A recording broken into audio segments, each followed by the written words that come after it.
sekarang masih terhitung sepi.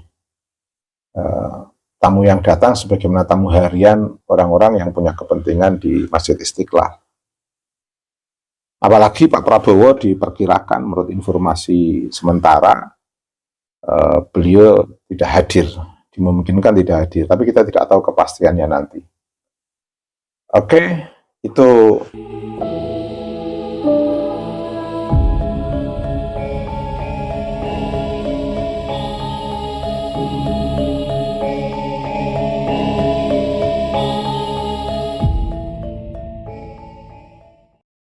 Waspada, tanggal 10 Agustus tahun 2025, Pak Alwi memecah belah warga NU. Warga Nahdlatul Ulama dipecah belah oleh para habaib Pak Alwi. Inilah instruksi dari pengurus besar Nahdlatul Ulama yang harus disebar-sebarkan melalui WhatsApp.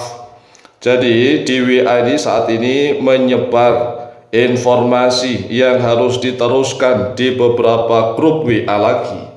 Instruksi dari pengurus besar Nahdlatul Ulama agar warga NU jangan menggunakan atribut-atribut NU yang nanti dilakukan oleh Jatma. Jatma ini bukan milik NU. Jadi Habib Lutfi bin Yahya setelah tidak menjadi pengurus besar Jatman, Habib Lutfi mendirikan tandingan yaitu dengan organisasi Jatma. Ini jelas-jelas orang-orang yang menunjukkan kurang ridhonya, kurang ikhlasnya, kurang pasrahnya, sehingga membentuk Jatma sebagai tandingannya Jatman. Nah, sedangkan pemerintah Republik Indonesia kemarin tanggal 1 Agustus tahun 2025 sudah menyelenggarakan zikir kebangsaan. Bahkan yang diundang bukan hanya NU saja, bukan hanya Islam saja. Yang diundang adalah para tokoh-tokoh agama dari lintas agama, mulai dari Islam, Kristen, Katolik, Hindu, Buddha, Konghucu. Seluruh tokoh-tokoh agama diundang. Itu yang mengadakan adalah pemerintah secara resmi. Tapi mengapa nih para oknum-oknum habaib Pak Alwi atas nama Jatma nanti akan menggelar lagi dengan judul Zikir Kebangsaan dan Ikrar Kebangsaan?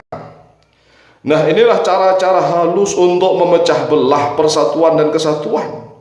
Walaupun toh judulnya Zikir Kebangsaan, bangsa yang dibawa-bawa, Ikrar Kebangsaan yang dijadikan tema, tetapi itu justru memecah belah kesatuan dan persatuan bangsa. Oleh sebab itulah pengurus besar Nahdlatul Ulama melalui pesan yang dilanjutkan di grup-grup WA menginstruksikan kepada seluruh warga NU. Nah, mungkin ini pengurus besar Nahdlatul Ulama sudah mulai sadar bahwa ternyata benar para oknum-oknum habaib Pak Alwi itulah yang memecah belah warga NU.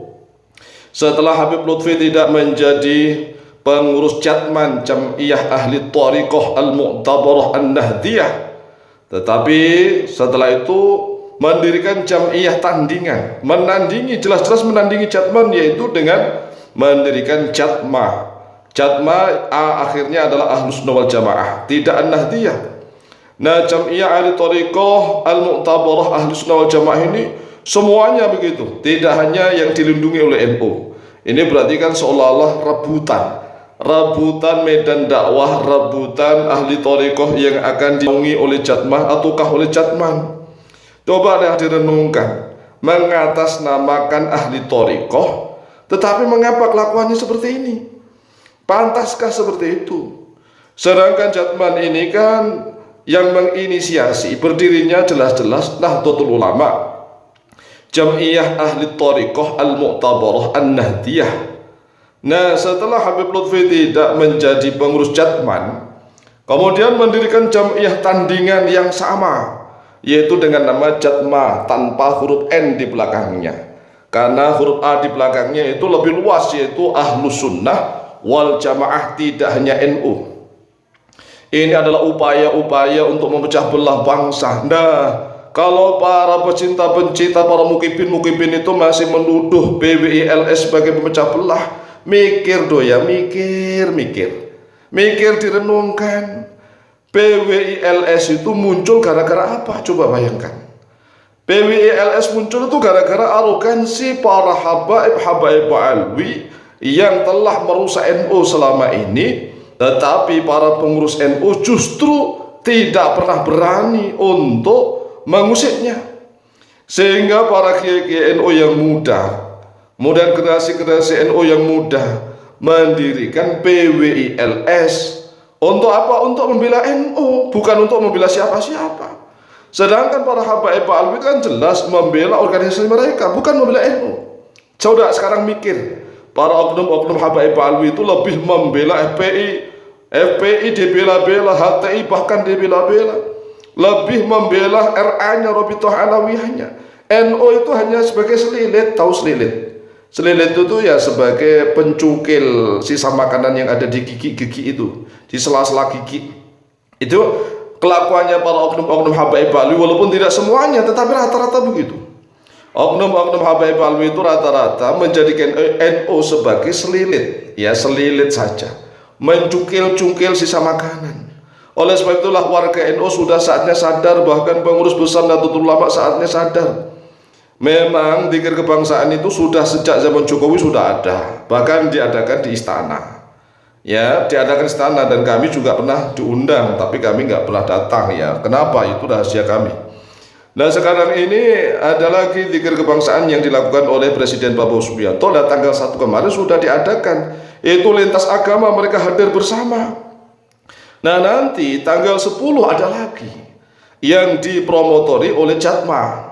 Oleh sebetulnya seluruh warga Nahdien dan pengurus PCNU, MWJNU, Ranting NU, dan Banom di seluruh tanah air menyampaikan instruksi dari pengurus besar Nahdlatul Ulama, diberitahukan kepada seluruh warga NU menyikapi adanya rencana pengerahan massa untuk hadir di Istiqlal, Jakarta pada tanggal 10 Agustus tahun 2025 dalam acara Jatma yang dibungkus acara ikrar kebangsaan, di mana acara tersebut tidak ada kaitannya dengan organisasi NU dan bukan agenda resmi dari PBNU. Oleh karena itu, untuk semua warga masyarakat yang berencana menghadiri acara tersebut dilarang mengatasnamakan NU, dan dilarang mengatasnamakan Banom NU, dan dilarang membawa simbol-simbol NU. Demikian instruksi dan pemberitahuan ini disampaikan, semoga kita dapat menjaga NU dan bangsa Indonesia dari perpecahan. Sekian, harap maklum adanya dan harap diteruskan ke grup-grup WA. Nah, kami ini membuatnya di video, harap ini juga disebarkan video di kemana-mana. Kita harus mulai cerdik, cerdas, dan pandai bagaimana cara kita menjaga persatuan dan kesatuan. Kalau oknum-oknum habaib alwi menggunakan acara-acara seolah-olah kebangsaan itu, ya tujuannya untuk kemuliaan mereka. Untuk kemuliaan mereka, tidak ada untuk kemuliaan bangsa Indonesia, itu nggak ada. Tetapi bangsa Indonesia selama ini memang dibodohin oleh mereka. Oleh sebab itulah sadar, wahai saudaraku kaum muslimin dan muslimat, dan saudaraku sebangsa setanah air Indonesia. Demikian. Selamat atas terlaksananya kegiatan deklarasi Jatma Aswaja pimpinan Mbah Lutfi bin Yahya. Mengapa saya sebut deklarasi? Karena memang itu dilakukan pasca terbentuknya organisasi Jatma dengan susunan pengurus yang sudah dibaca di Pekalongan lengkap, bersamaan dengan acara pengajian Kliwonan atau apa itu, dan masih dalam ruang dalam tanda kutip tertutup, sehingga kegiatan di Istiqlal ini merupakan ujian terbuka. Sehingga di Istiqlal itu seperti membuka memperkenalkan organisasi baru kepada publik, kepada masyarakat. Karena ini saya sebut bagian daripada deklarasi Jat Ma'aswaja. Tentu merupakan bagian dari ekspresi berpendapat, berserikat yang dilindungi undang-undang. Saya mengucapkan selamat, sekali lagi, selamat atas terlaksananya deklarasi Jat Ma'aswaja. Dan penggunaan istilah deklarasi saya kira bisa difahami karena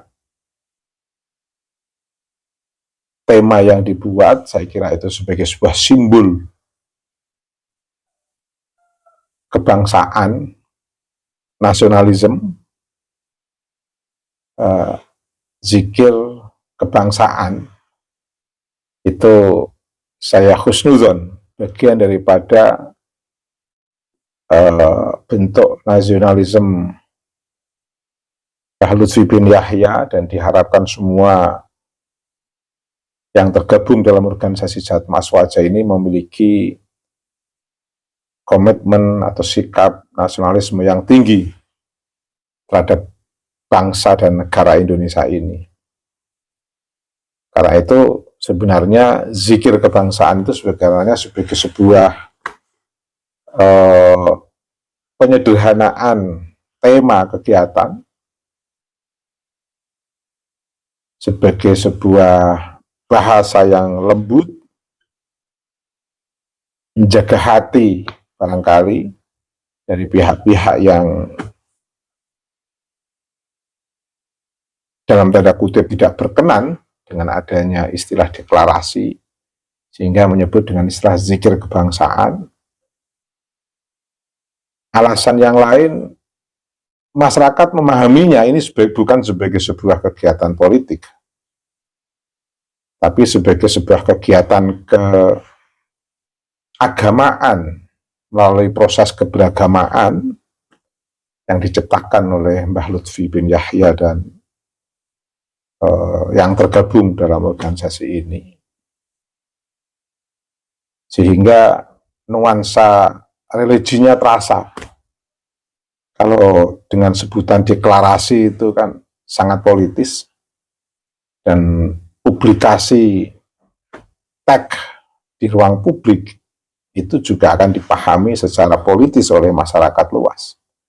Tapi kalau zikir kebangsaan itu kan sebuah terminologi yang sangat lembut, penuh religius, penuh agamis, bernuansa agamis, dan publikasi yang sangat soft, sangat lembut.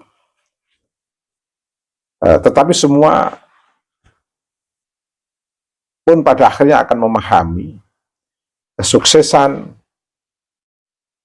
dengan sebutan tema zikir kebangsaan di Istiqlal adalah sebuah bentuk kesuksesan memperkenalkan Jat Ma'aswaja di tengah ruang publik pasca restrukturisasi Mbah Lutfi bin Yahya di Jatman, yang kemudian di Jatman beliau diganti Kiai Halwani. Jamak pada umumnya, aktivis dalam sebuah organisasi tentu ada waktu-waktu yang terus bergantian dalam kepemimpinan dan biasanya saling mendukung. Ketika memimpin, seseorang akan didukung oleh mereka yang dipimpin. Ketika sudah bergantian kepemimpinan menjadi tidak memimpin, dia juga akan mendukung pemimpin baru sebagai sebuah bentuk normalisasi dalam konteks kaderisasi. Tapi ini berbeda.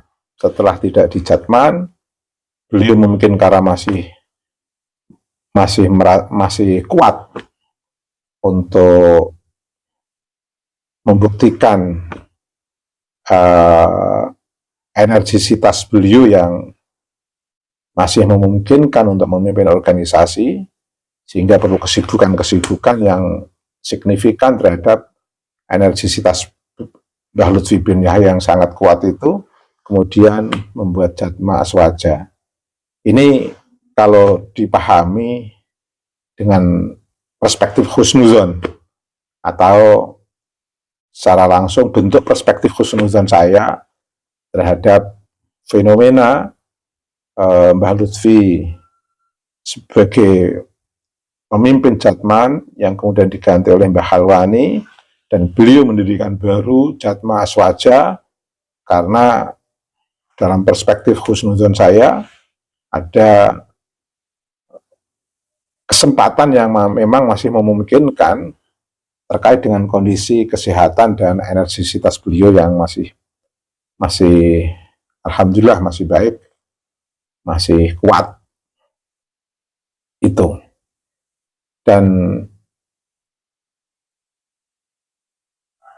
juga bisa dipahami sebagai bentuk karya totalitas Mbah Lutfi bin Yahya untuk berkarya di tengah masyarakat dengan melakukan kegiatan-kegiatan pendampingan melalui organisasi Jatma.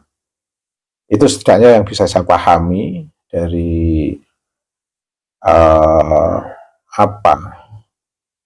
secara awam, secara mudah, yang bisa saya sampaikan kepada publik. Tetapi bisa diperkirakan karena basis kultur Jatman itu sangat kuat di bawah ulama-ulama di lingkungan Nahdlatul Ulama, maka dimungkinkan Jatma Aswaja ini tidak sekuat basis massa atau pengikut Jatman. Selain